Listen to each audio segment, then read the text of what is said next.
NDA speaker అభ్యర్థి నామినేషన్కు ఏర్పాట్లు జరుగుతున్నాయి. పార్లమెంటుకు అమిత్ షా, జేపీ నడ్డా చేరుకున్నారు. కాసేపట్లో స్పీకర్ అభ్యర్థి పేరు ప్రకటించబోతున్నారు. మాజీ స్పీకర్ ఓం బిర్లాని కొనసాగించే ఛాన్స్ కనిపిస్తుంది. ఇప్పటికే ప్రధానమంత్రి మోదీని ఓం బిర్లా కలిశారు. స్పీకర్ ఎన్నికకు సహకరించాలంటూ విపక్షాలను ఎన్డీఏ కోరింది. విపక్షాలకు డిప్యూటీ స్పీకర్ పదవి ఇచ్చే అవకాశం కనిపిస్తోంది. కాసేపట్లో ఎన్డీఏ ఎంపీల సమావేశం జరగబోతుంది. కొత్త స్పీకర్ పేరును ప్రకటించే అవకాశం ఉంది. మొత్తం మీద ఇవాళ లోక్సభ స్పీకర్ ఎంపికకు సంబంధించిన అంశం ముందడుగు పడబోతోంది.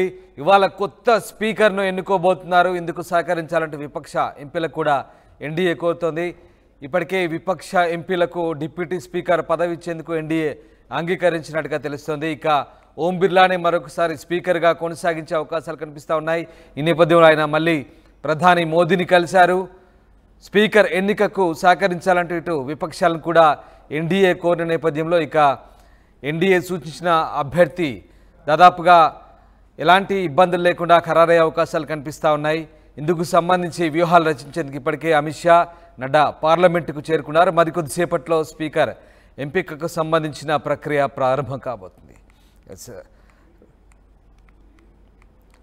రైట్, ఇక కొత్త స్పీకర్ ఎంపిక అంశం మరికొద్దిసేపట్లో తేలబోతోంది. కొత్త స్పీకర్ పేరును కొద్దిసేపట్లో ప్రకటించబోతున్నారు. ఎన్డీఏ ఎంపీల సమావేశం జరగబోతుంది. ఈ సమావేశంలో స్పీకర్ ఎవరనేది నిర్ణయించబోతున్నారు. కాసేపట్లో స్పీకర్ అభ్యర్థి పేరు ప్రకటించే అవకాశం ఉంది. ఇప్పటికే అమిత్ షా అలాగే జేపీ నడ్డా పార్లమెంటుకు చేరుకున్నారు. మరోవైపు మాజీ స్పీకర్ ఓం బిర్లానే కొనసాగించే ఛాన్స్ కనిపిస్తోంది. ప్రధానమంత్రి మోదీని ఆయన కలిశారు.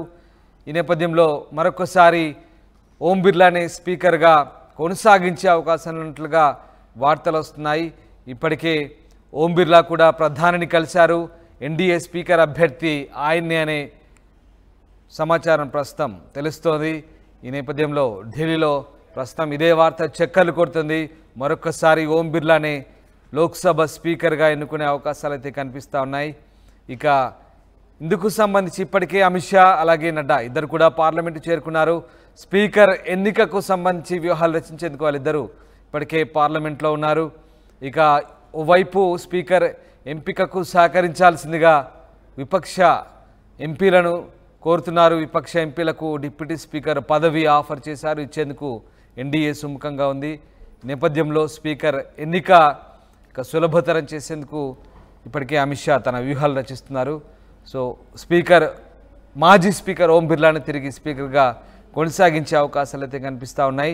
విపక్షాలకు డిప్యూటీ స్పీకర్ ఇచ్చే పదవి కనిపిస్తూ ఉంది. ఎస్, రామకృష్ణ జైన్ అవుతున్నారు ఢిల్లీ నుంచి. రామకృష్ణ, స్పీకర్ ఎన్నికకు సంబంధించి ఇప్పటికే ఎన్డీఏ వ్యూహాలు రచిస్తోంది. స్పీకర్ అభ్యర్థిగా ఎవరిని ప్రతిపాదించబోతున్నారు? కొద్దిసేపట్లో ఎన్డీఏ ఎంపీల సమావేశం జరగబోతున్నట్టుగా తెలుస్తుంది. సో ఎన్డీఏ ఎంపీల సమావేశంలో స్పీకర్గా ఎవరిని ప్రకటించబోతున్నారు?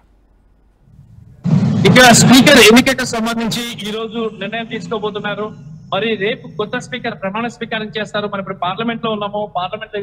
పార్లమెంట్ లో ఈరోజు కేంద్ర హోంశాఖ మంత్రి అమిత్ షా, అలాగే కేంద్ర రక్షణ మంత్రి రాజ్నాథ్ సింగ్, ఇక నితిన్ గడ్కరీ, ఇక కీలక నేతలందరూ కూడా దీని మీద ఒక డెసిషన్ ని తీసుకోబోతున్నారు.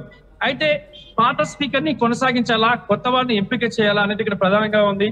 పాత స్పీకర్ ని కొనసాగించే లెక్కైతే ఓం బిర్లా మళ్ళీ కొనసాగుతారు, లేదా కొత్త స్పీకర్ ని ఎంపిక చేసే లెక్క దక్షిణాది రాష్ట్రాల నుంచి కొత్త స్పీకర్ వచ్చే అవకాశం అయితే స్పష్టంగా కనిపిస్తుంది. మరి ఇప్పటికే తెలుగుదేశం పార్టీ కూడా స్పీకర్ పదవి తమ పార్టీకి ఇవ్వాలి, తమ ఎంపీలకి ఇవ్వాలని చెప్పేసి కూడా కోరినప్పటికీ కూడా నిరాకరించారు. మరి బీజేపీ అగ్రనేత అంతా కూడా. మరి ఈ నేపథ్యంలో కొత్త స్పీకర్ అనేది బీజేపీ పార్టీ నుంచే ఉంటారు తప్ప వేరే పార్టీ వాళ్ళకి కానీ మిత్రపక్షాలకు కానీ ఇచ్చే అవకాశం అయితే ఎక్కడా లేదు. మరి ఈ నేపథ్యంలో కొత్త స్పీకర్ ఎంపికకు సంబంధించి ఈ రోజు నిర్ణయం తీసుకోబోతుంది బీజేపీ అధిష్టానం. ప్రధానమంత్రి నరేంద్ర మోడీ, అలాగే కేంద్ర హోంశాఖ మంత్రి అమిత్ షా, సీనియర్ నేతలు జేపీ నడ్డా, అలాగే రాజ్నాథ్ సింగ్, నితిన్ గడ్కరీ, వీళ్ళందరూ కూడా స్పీకర్ ఎంపికపై డెసిషన్ తీసుకుంటారు. ప్రస్తుతానికి మరి కొద్దిసేపట్లో పార్లమెంట్ సమావేశాలు ప్రారంభం కాబోతున్నాయి. మరి ఈ నేపథ్యంలో ఇప్పటికే బీజేపీ సీనియర్ నేతలందరూ కూడా పార్లమెంట్ కి చేరుకున్నారు. పార్లమెంట్ లోని బీజేపీ పార్లమెంటరీ పార్టీ కార్యాలయంలో ప్రస్తుతానికి అందరూ సమావేశమయ్యారు. మరి కొద్దిసేపట్లో అంటే ఒక అరగంటలో పార్లమెంట్ స్టార్ట్ కాబోతుంది.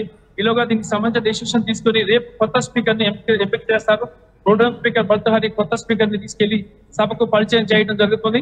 మరి అయితే ఒకవేళ గాని బీజేపీ నుంచి ఇచ్చినట్టుగైతే కొత్త వ్యక్తిని కానీ ఎంపిక చేసే లెక్కైతే ఎవరిని ఎంపిక చేస్తారనే అంశం కూడా ఇక్కడ చర్చనీయాంశంగా మారింది. అదే కూడా ఒకవేళ కానీ కొత్త వ్యక్తి అయితే మాత్రం సౌత్ నుంచి బీజేపీ లీడర్కి ఇచ్చే లెక్కైతే పురంధేశ్వరికి కూడా అవకాశాలు అయితే లేకపోలేదు. ఆమె సీనియర్ ఎంపీ కేంద్ర మంత్రిగా పనిచేశారు, బీజేపీలో కూడా పనిచేస్తున్నారు.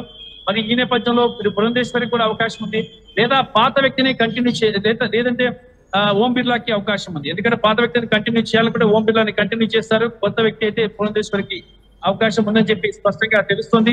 ఇప్పటికే అందిన సమాచారం ప్రకారం అయితే ఈ రెండు అంశాల మీద తర్జన భర్జనలు పడుతున్నారు బీజేపీ అధిష్టానం. ఈ సాయంత్రానికి ఒక నిర్ణయం అయితే వెలువడే అవకాశం అయితే కనిపిస్తుంది.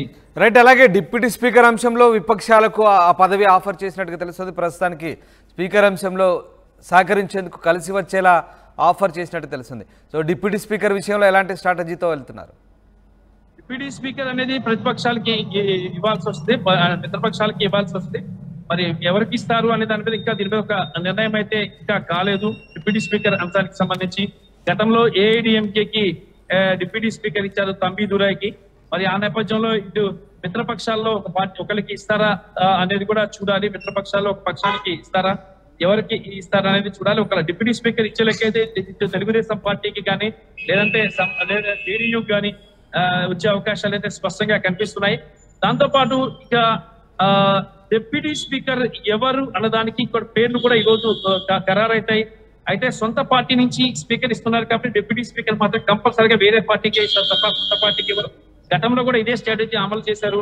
ఏఐడిఎంకే అంటే బీజేపీ తర్వాత అతిపెద్ద పార్టీ ఏదైతే ఉందో ఆ పార్టీకి డిప్యూటీ స్పీకర్ ఇస్తారు. అలాగే గతంలో చూసుకుంటే బీజేపీ తర్వాత ఏఐడిఎంకేకి ఎక్కువ మంది ఎంపీలు ఉన్న నేపథ్యంలో ఆ పార్టీ నేత తంబిదురైకి డిప్యూటీ స్పీకర్ ఇవ్వడం జరిగింది. మరి ఈ నేపథ్యంలో ఇక ఈ అతిపెద్ద పార్టీ దీని తర్వాత చూసుకుంటే తెలుగుదేశం పార్టీనే ఎక్కువ ఎంపీలు ఉన్నాయి బీజేపీ తర్వాత. కాబట్టి డిప్యూటీ స్పీకర్ పదవి తెలుగుదేశం పార్టీకి వచ్చే అవకాశాలు కూడా స్పష్టంగా కనిపిస్తున్నాయి. Right. Yes, thank you Ramakrishna. మాజీ స్పీకర్ ఓం బిర్లానే ప్రస్తుతానికి స్పీకర్గా కొనసాగించే అవకాశాలు ఎక్కువగా కనిపిస్తున్నాయి. ఇప్పటికైనా ప్రధాని మోదీని కలిశారు. కాసేపట్లో స్పీకర్ అభ్యర్థి పేరు కూడా ప్రకటించే అవకాశం ఉంది. ఎన్డీఏ ఎంపీల సమావేశం జరగబోతోంది. సో కొత్త స్పీకర్ పేరును ప్రకటించే అవకాశం ఉంది. విపక్షాలకు డిప్యూటీ స్పీకర్ పదవి ఇచ్చే అవకాశాలు కనిపిస్తూ ఉన్నాయి. స్పీకర్ ఎన్నికకు సహకరించాలంటే విపక్షాలను ఎన్డీఏ కోరింది. నేపథ్యంలో అటు అమిత్ షా అలాగే జేపీ నడ్డా ఇద్దరు కూడా పార్లమెంటుకు చేరుకున్నారు. స్పీకర్ ఎన్నికకు సంబంధించి వాళ్ళు వ్యూహాలు రచిస్తున్నారు. మరికొద్ది సేపట్లో స్పీకర్ అభ్యర్థిని ప్రకటించే అవకాశం ఉంది.